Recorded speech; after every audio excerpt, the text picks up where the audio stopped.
Según el Foro Urbano Mundial de las Naciones Unidas, América Latina es la zona del mundo con una mayor desigualdad en el reparto de las riquezas. Apenas un 20% de la población acapara casi un 60% de las riquezas. Y lo que es más triste, este mal que arrasa el continente desde hace décadas no va a mejor, sino que empeora con los años. Tenemos hoy aquí con nosotros a su eminencia el cardenal Óscar Rodríguez Maradiaga, arzobispo de Tegucigalpa, para conversar sobre este tema y otros muchos que acaben en el continente latinoamericano. Eminencia, muchas gracias por estar aquí con nosotros. Muchas gracias, es un placer estar con ustedes y me siento muy contento de este diálogo que llegará a muchos hogares de nuestro continente. Eminencia, en el 2005 mucha gente le consideraba como futuro papa. Pocos años más tarde, en el 2009, su nombre aparecía en las paredes de Tegucigalpa como golpista. Yo me preguntaba, ¿cómo lleva esto de las luces y las sombras de la fama? Bueno, yo diría, si somos seguidores del Señor Jesús, Él nos ha dicho que el discípulo no puede ser más que su maestro, ni menos que su maestro. Él nos enseñó precisamente con su vida que decir la verdad y proclamar el Evangelio trae persecuciones. Y por consiguiente, pues es ocasión de podernos configurar un poquito más con la cruz del Salvador. Es conocido también, Eminencia, que usted no tiene reparos en hablar contra la injusticia, sea donde sea. ¿Le ha traído esto consecuencias? Ciertamente, muchas veces insultos, otras veces hasta ataques de tipo físico, y también muchas veces, ¿por qué no decirlo?, apoyos y también oraciones. De tal manera que yo me esfuerzo simplemente por seguir mi conciencia, por seguir la doctrina social de la Iglesia y sobre todo el Evangelio, y trato de hacer lo mejor posible. Eminencia, casi tendría que tener aquí mis papeles como pauta de lectura para explicar. Usted es miembro de muchas congregaciones, la Congregación para el Clero, la Congregación para Justicia y Paz, es miembro de la Comisión Pontificia de Comunicaciones Sociales y también de la Comisión Especial para América. También es miembro de la Secretaría General del Sínodo de los Obispos, presidente de Cáritas, ha sido desde el 2007, y por más de 15 años presidente de la Conferencia Episcopal de Honduras. Yo me preguntaba, ¿cuándo encuentra usted tiempo y dónde para reponer fuerzas? Bueno, sobre todo, don Bosco nos decía que el salesiano descansará en el cielo. Y por consiguiente, pues esperamos que por la misericordia del Señor pueda llegar a la patria. Ahora bien, es bueno que siempre reservemos tiempo, sobre todo para la oración. Para mí es un descanso, es momento de reparar fuerzas, sobre todo espirituales, y es un elemento que yo considero importantísimo en mi vida. La oración personal, la oración comunitaria, la celebración de la Santa Eucaristía y especialmente la Lectio Divina, que alimenta muchísimo nuestro espíritu. Ese es mi descanso. No vamos a volver atrás a los acontecimientos políticos que pasaron en Honduras en el 2009, porque nos tomaría mucho tiempo, se explicó mucho en aquella época. Yo quería preguntar, ¿esta crisis democrática que hubo ha dejado huellas, dijéramos, en la confidencia, en la confianza de la persona normal de la calle en la política? Yo diría, eso existe ya desde hace bastante tiempo, porque en general los ciudadanos están un poco decepcionados de los partidos políticos y esto es peligroso. Ya la Conferencia de Puebla nos decía que los partidos políticos son necesarios porque es la manera democrática de llegar al poder. Pero cuando se prometen cambios y estos cambios no llegan y hay una administración después de la otra que solamente continúan con la misma problemática, se va perdiendo la confianza en los pueblos. Usted en aquella época también explicó o dijo que había gente que estaba intentando implantar sistemáticamente un odio de clases en Honduras, que antes no existía. ¿Ha dejado huellas en este sentido esa crisis? Así es, y esto continúa todavía. Hay un lenguaje que creíamos ya superado, ¿verdad?, que era el lenguaje que utilizaban los marxistas. Parece que se quería revivir un poco esta ideología que tuvo como consecuencias tanto dolor, tanta muerte, tanto odio, y esto todavía permanece.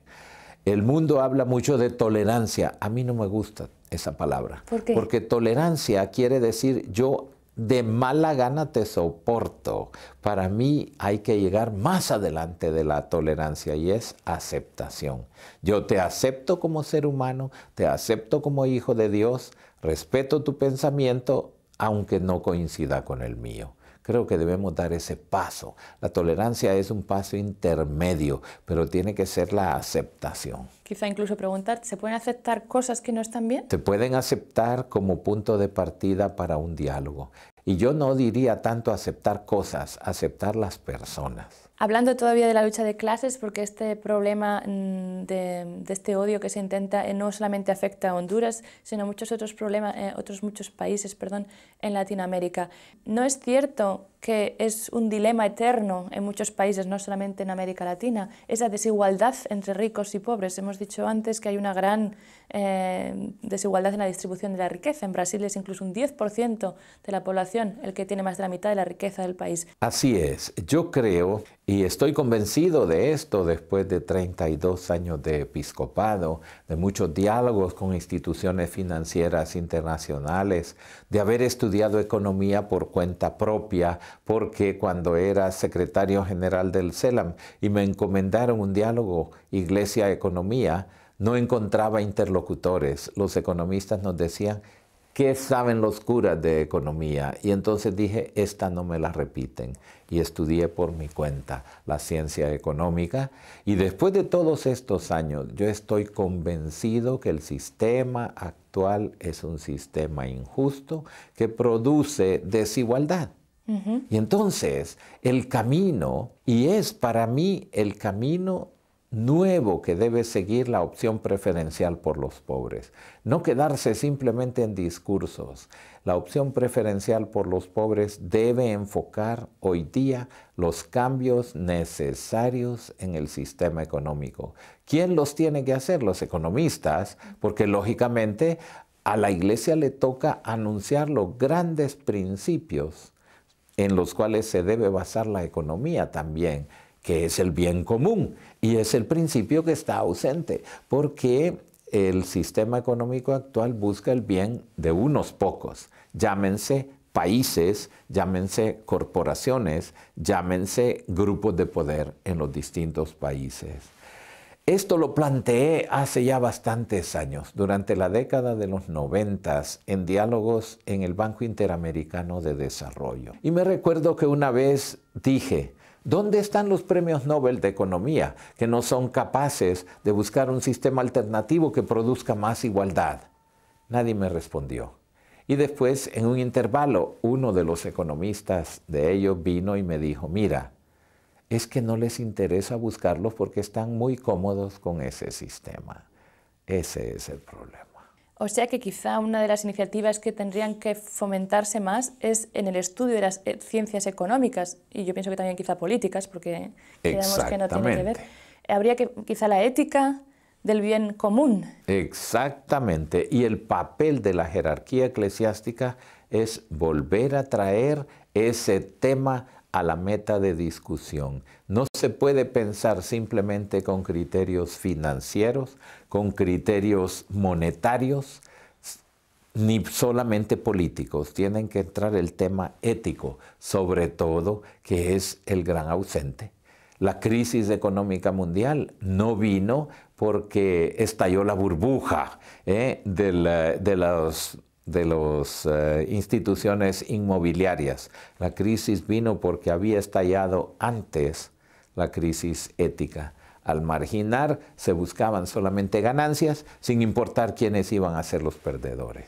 Yo no sé, ¿tienen ustedes en Honduras, por ejemplo, o a cierto nivel de comunicaciones sociales o así, tienen universidades católicas? ¿Se intenta fomentar este punto en este? Claro que sí, nosotros tenemos una universidad católica donde ya hemos tenido algunos frutos muy interesantes. Por ejemplo, un profesional graduado de nuestra universidad vino a mí y me dijo, mire, me han propuesto este negocio.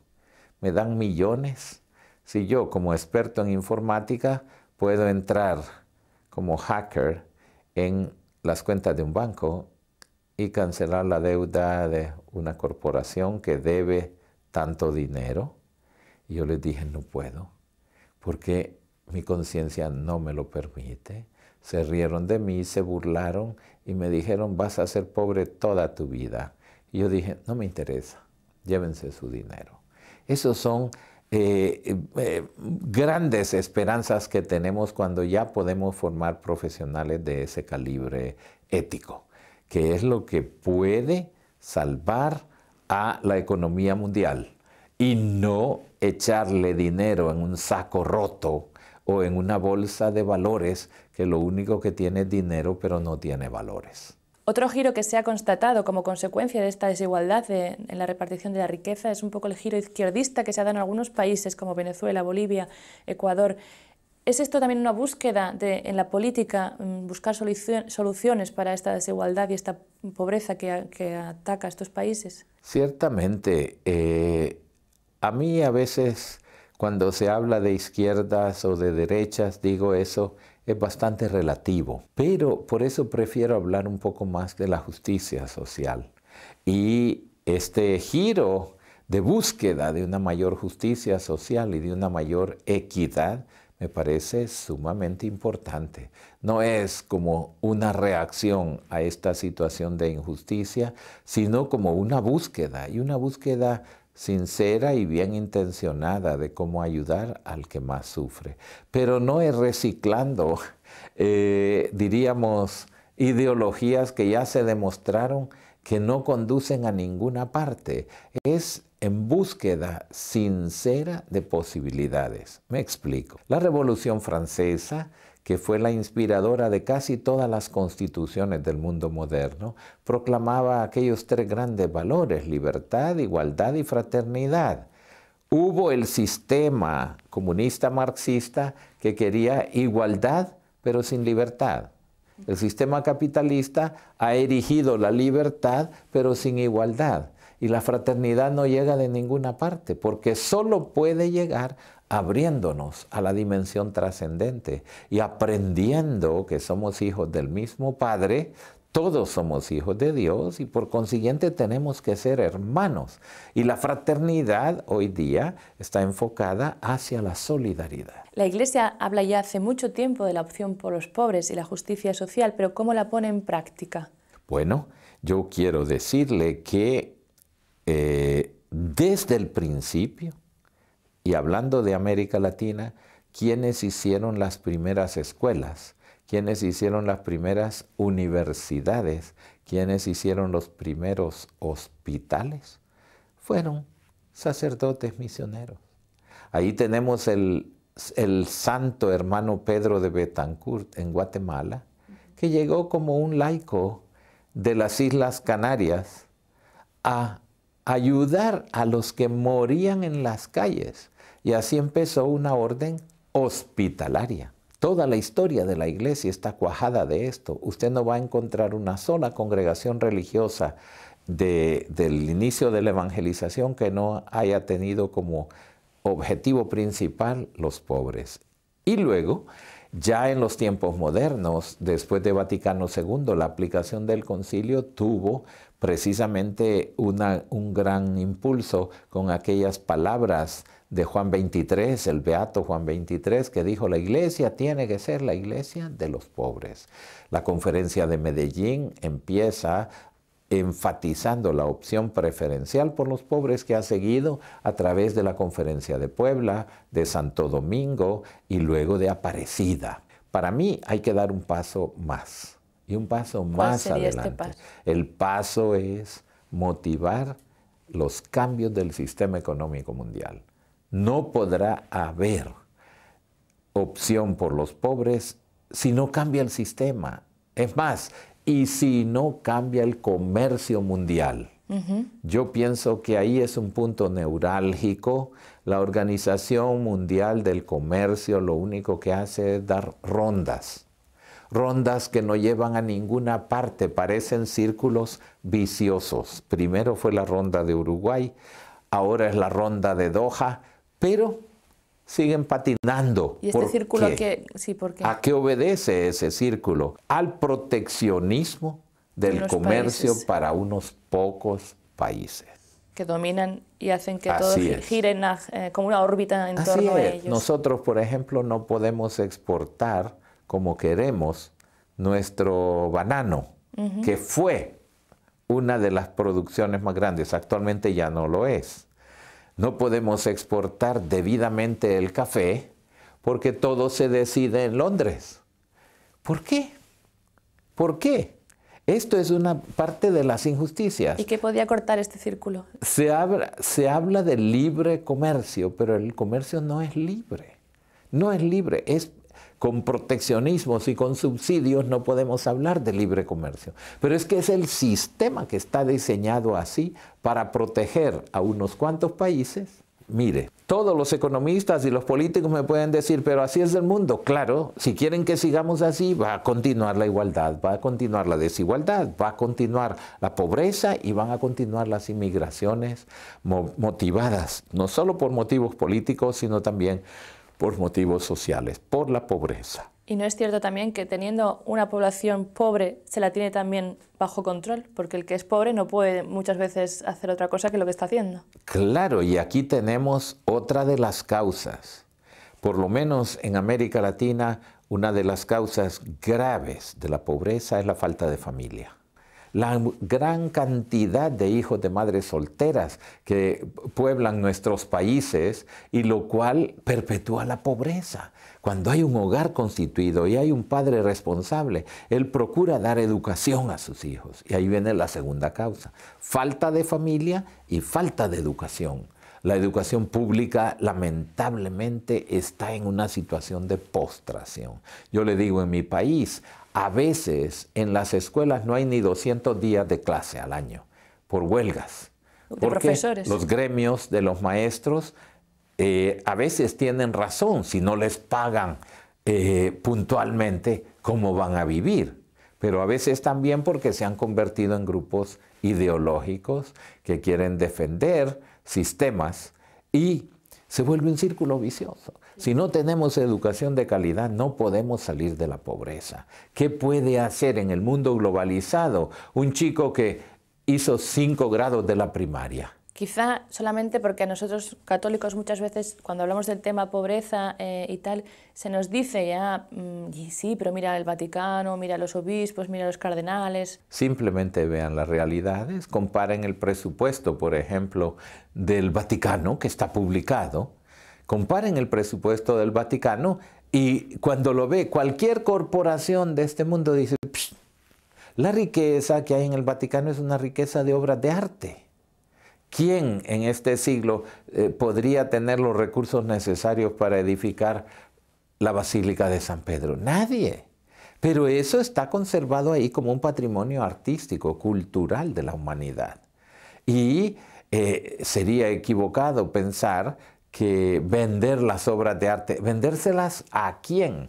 A mí me pueden ustedes, si quieren investigar, yo he hecho un voto de pobreza en la congregación salesiana desde hace 50 años y lo vivo.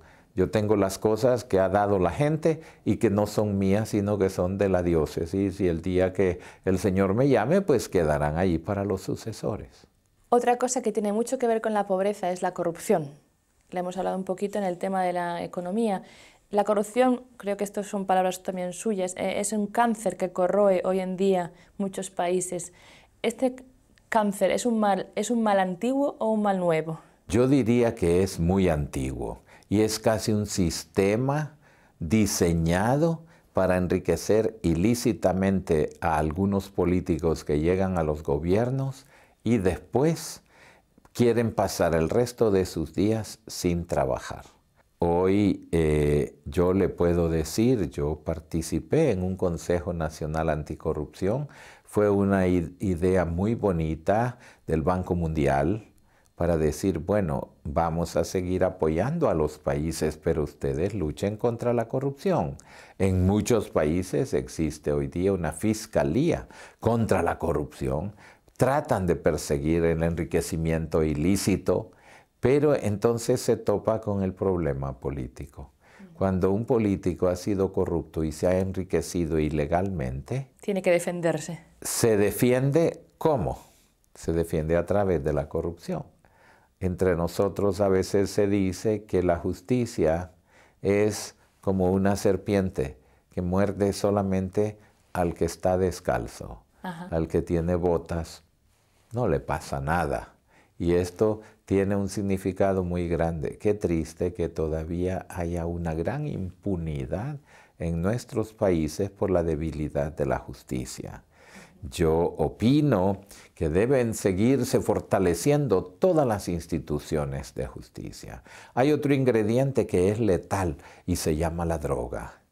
Hoy día la droga, el narconegocio, no solo el tráfico, el narconegocio ha invadido nuestro continente. Usted puede ver, por ejemplo, en México, que es una auténtica guerra civil entre los cárteles de la droga, el ejército y el gobierno, porque se adueñan del territorio.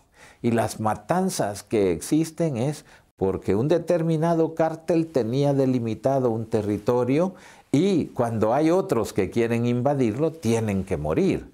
Y estamos sufriendo esto, porque la droga tiene tanto poder que es capaz de comprar jueces, de comprar operadores de justicia. Yo tengo el caso de un juez muy honesto, que estaba en una población cerca del Atlántico donde pues trafican a través de lanchas de alta velocidad. Hay aviones que tiran la droga sobre el mar y ahí la recobran estas lanchas y cuando llega la Fuerza Naval ya están a kilómetros de distancia y trabajan durante la noche. Pues este juez se propuso seguir a uno de estos capos y lo encontró finalmente en el auto con cocaína y lo llevó a la justicia. No era el juez, era el director de la policía. 2 días después, este tipo, que había sido capturado, vino a él y le dijo, ya ves, ya estoy libre. Seamos amigos, hombre, no me molestes. Pero si me molesta, yo sé dónde vive tu esposa, dónde viven tus hijos, y podrías quedar sin ellos. ¿Qué puede hacer un pobre hombre así? ¿Qué puede hacer un pobre policía que quiere hacer bien las cosas? A mi juicio, la única manera de detener este comercio inmoral, este comercio criminal, porque termina con vidas humanas, es confiscando los bienes de los narcos. Ajá. Y quitándoles sus riquezas ilícitas, porque sin dinero no pueden comprar a nadie. Y esto todavía está por verse. Quizá también muchas veces cuando se habla de mártires se piensa siempre en religiosos, sacerdotes, gente que ha vivido una vida muy piadosa, pero quizá los mártires, pero los mártires de nuestros días serían quizá ecónomos. El martirio no puede reducirse, como usted dice, a una esfera religiosa, sino también dar testimonio con su vida de los valores por los cuales se lucha. Pero quizás sin ir tan lejos, Dios no lo quiera, ¿qué podría hacer una persona cualquiera? Porque a veces uno piensa corrupción, narcotráfico, yo aquí me siento, ¿qué puedo hacer? ¿Qué puede hacer una persona que nos esté escuchando, que nos esté viendo en este programa por luchar por esa justicia y por luchar contra la desigualdad? Sí, y por la corrupción, contra la corrupción. Sí, se puede hacer a través del propio voto. La fuerza que tiene el pueblo y en la democracia es el voto. Y entonces, si los corruptos saben que el pueblo toma conciencia y que no va a votar por un corrupto, ahí empiezan a temer. El arma del ciudadano es el voto y hay que darlo a conciencia. Esto falta en nuestros países. En mi país, por ejemplo, hay gente que vota porque su padre fue de ese partido, porque su abuelo también, y entonces tiene que ser leal al partido y no leal a su conciencia. Son consecuencias también de esta educación deficiente que hay en valores también políticos. Y muchas veces, de todas maneras, yo escucho que me dicen, son todos iguales, todos los partidos son lo mismo. Y esto lleva a que surjan falsos mesías, como los estamos viendo surgir en algunos países. Tienen razón, pero los partidos políticos son necesarios y lo que debe hacer el cristiano comprometido con su conciencia es participar para que puedan los valores llegar a las dirigencias de partidos y no simplemente seguir gobernados por los mismos. Eminencia, muchas veces ha hablado también usted de esperanza, la esperanza de un mundo solidario y justo.